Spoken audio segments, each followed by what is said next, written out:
In this video, we're going to unbox this LG C1 or CI OLED. Cut! Just the C1. Oh, okay. In this video, we're going to unbox this LG C1 OLED, which is the successor to last year's immensely popular LG CX or C10 OLED TV. Let's get started.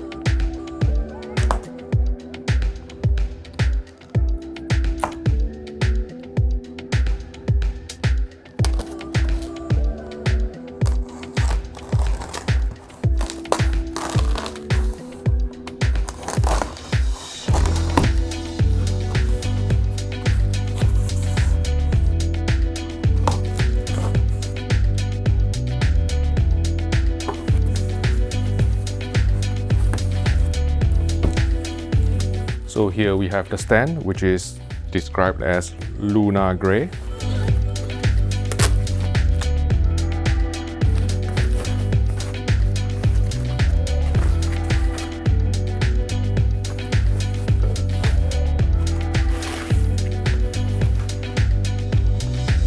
Right, you can see that, it's in light gray. And let's pop this aside, and then we have a cover for the back,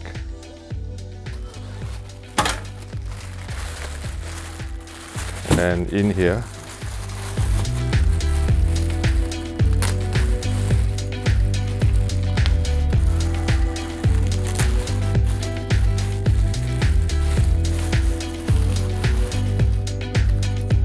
we have the brand new for 2021 remote control, which is slimmer than previous LG Magic remotes. And I particularly like the Disney Plus button here. And what we will do is to just go through AA batteries and the screws for the stand, and also an old energy sticker. So I think the EU has come out with new energy ratings, but for some reason the old energy sticker is still included in this package. If you look in front of the box, you can see that it's rated as G, which is par for the course for most HDR TVs that I've encountered anyway. And then there's probably some manuals and cable ties in there. We'll just cast them all aside, and then what we will do is to take this piece of styrofoam out,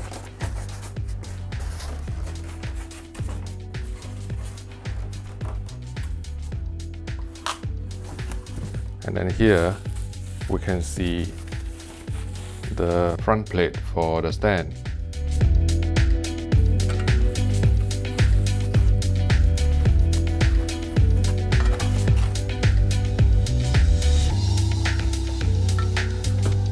Okay.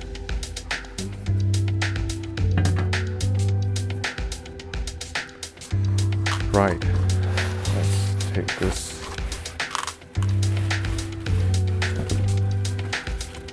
box out. We need to place it somewhere.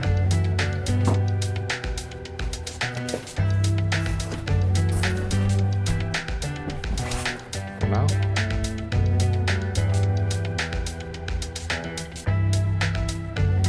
And then what I normally do when I'm unboxing all these tellies myself without damaging the TVs is to put the protective styrofoam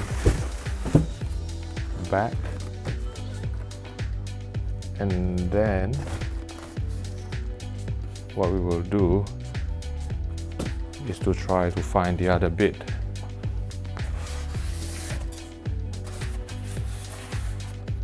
So that it's protected.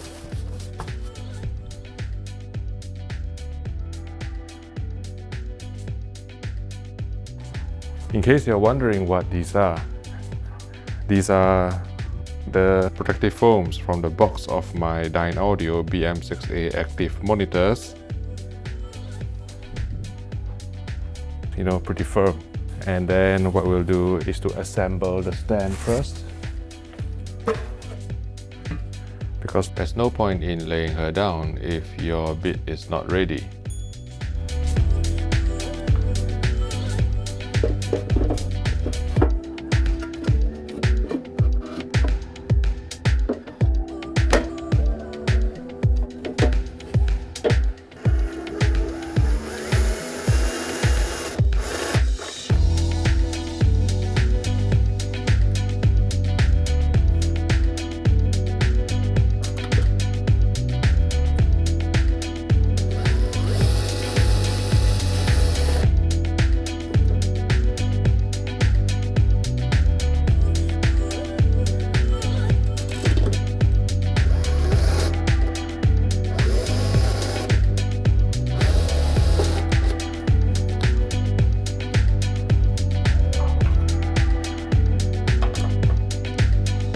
Just to make sure it's in nice and tight.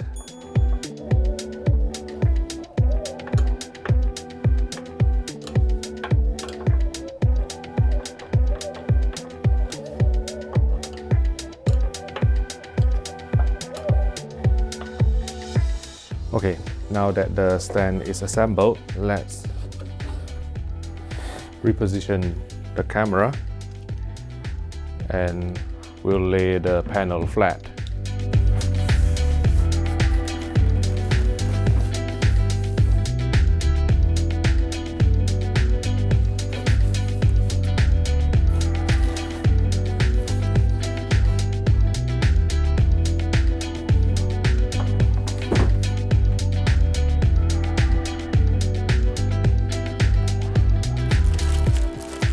What we'll do is to slit the protective plastic.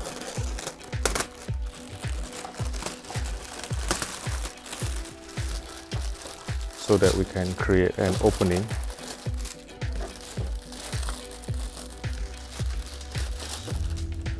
For the stand to be fitted.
Okay, I will be powering this up and then show you how to set it up, or just run through the setup process. This video is sponsored by Surfshark VPN. With more and more people staying home these days, Netflix is continuing to cap the bitrate of certain shows, especially in Europe, which will cause the picture to look softer with more compression artifacts such as macro blocking, pixelation, and noise in dark scenes. What if there's a way to access Netflix servers in another country where streaming bitrate is not capped? This is where a VPN comes in. Surfshark allows you to stream content from another country without needing you to be physically there, so you can watch Netflix in higher bit rates and better picture quality. You can also get more content that's not available in your region, perhaps the US Netflix library, which contains more movie titles.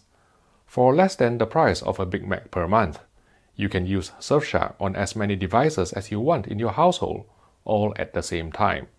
There's 24/7 live customer support, a 30-day money-back guarantee, and even instructions on how to set up the VPN on your LG or Samsung Smart TV. And for a limited time only, if you use promo code HDTVTest, you'll get 83% off and 3 extra months free. So sign up today and give Surfshark a try. I'll put the link in the YouTube description below. Thanks again for your support. So let's peel off the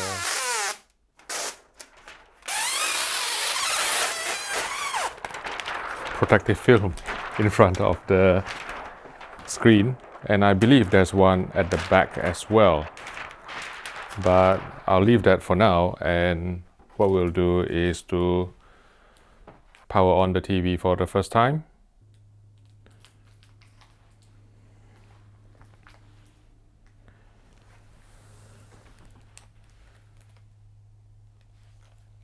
Okay, follow the instructions, and I'll just select TV for now, and you can go through the motions, but I'll just exit first use. Yes.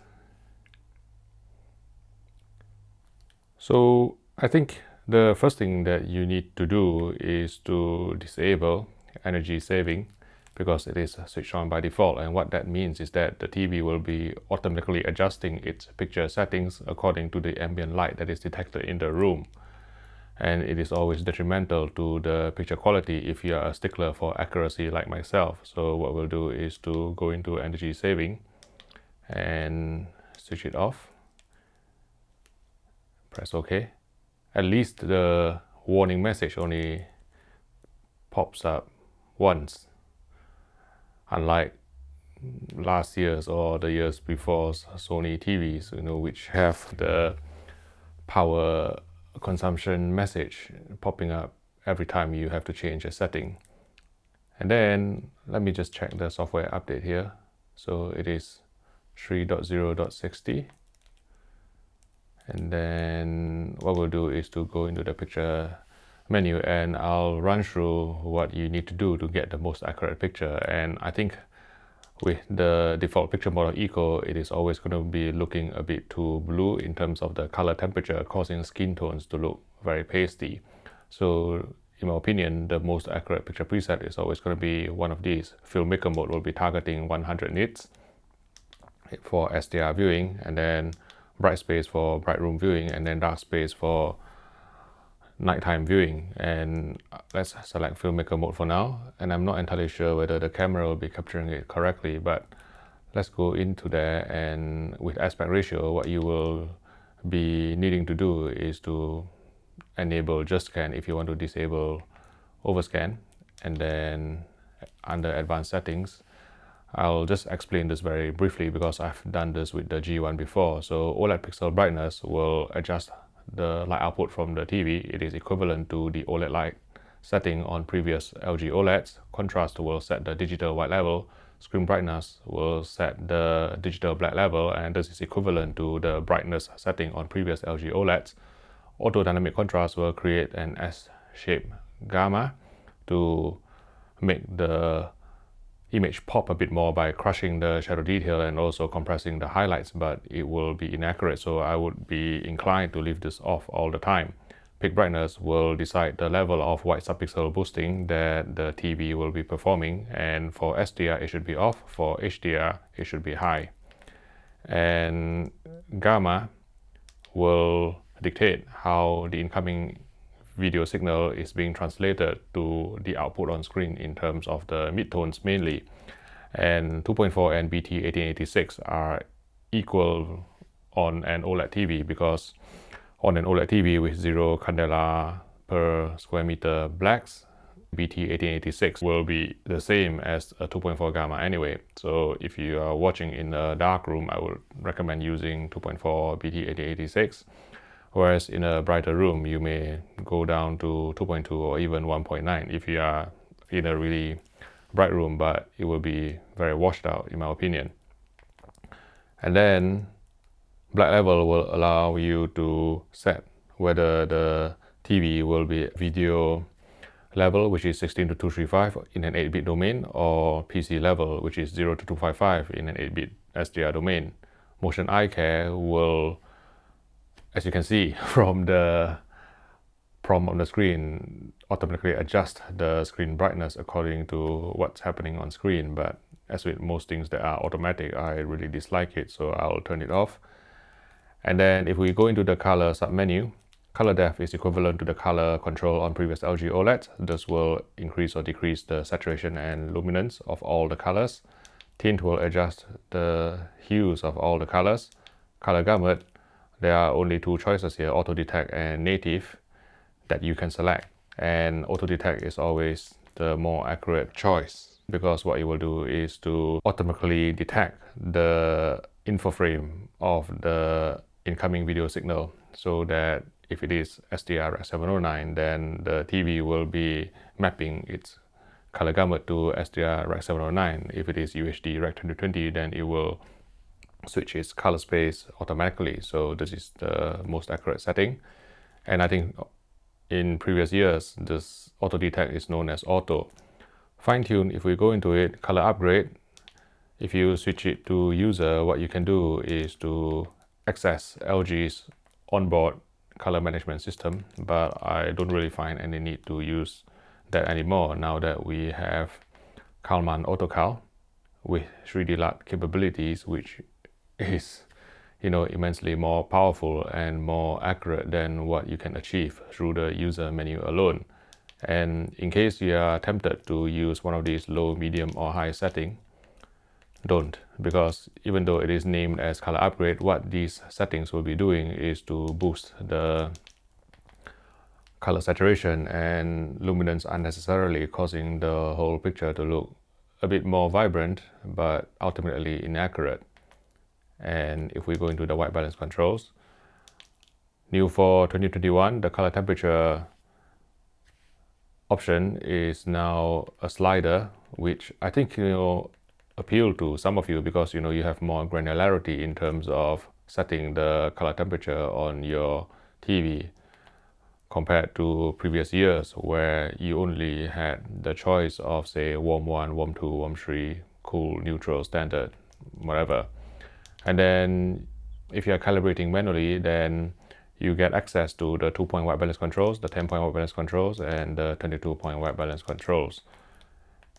And if we get out from here, if we go into clarity, sharpness is still defaulting to 10, and some of you may like it at 10, but for an absolute purist like myself, you want to set this all the way to 0 for absolutely no edge enhancement. Super resolution, another edge enhancement control. Noise reduction will be applying some temporal noise reduction. Impact noise reduction will be applying some spatial noise reduction. Smooth gradation is an in-content decontouring filter that will try to smooth out any posterization that is within the content itself.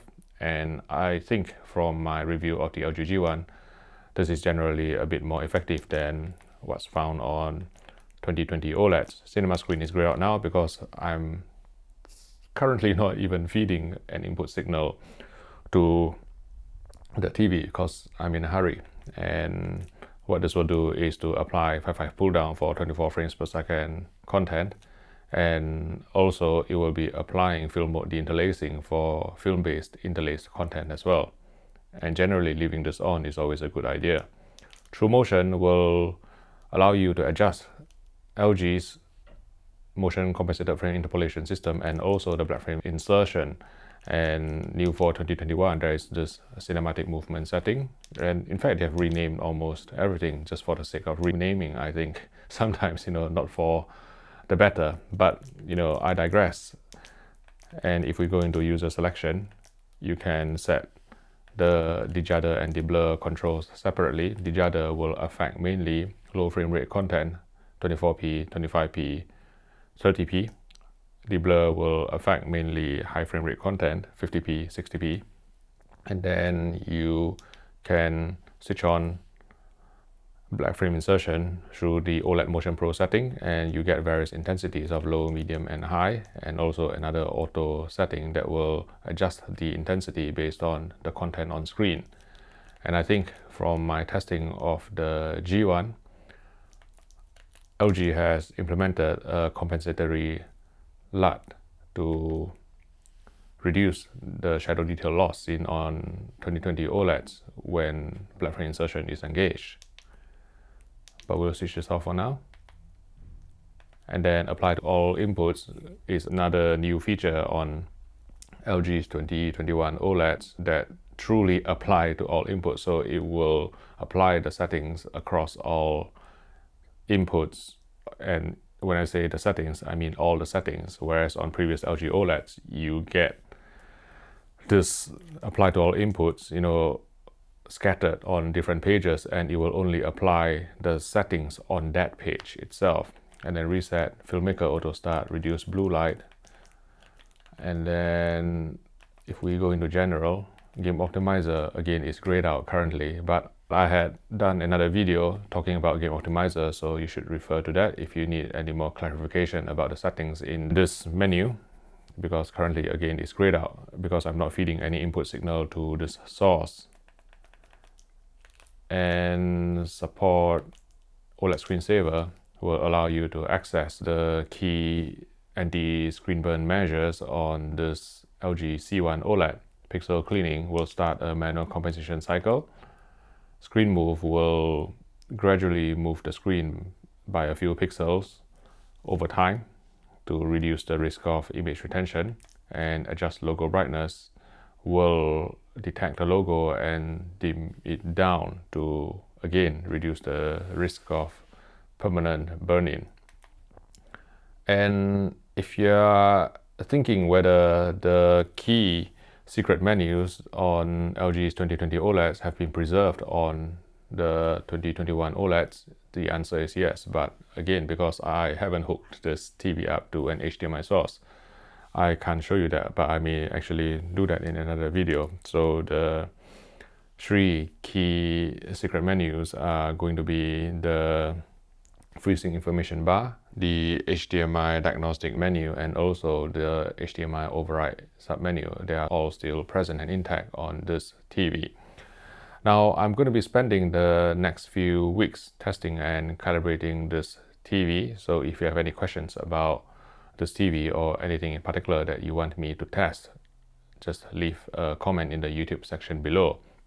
I'm also going to be getting a loan of an LG CX from UK retailer box.co.uk for a side-by-side comparison, and I think that it will be extremely useful not only in the review but also for another video in the future. So if you would like to support this channel, I would appreciate it if you could consider buying your next TV from box.co.uk, even if it's not the LG C1 or LG CX or C10.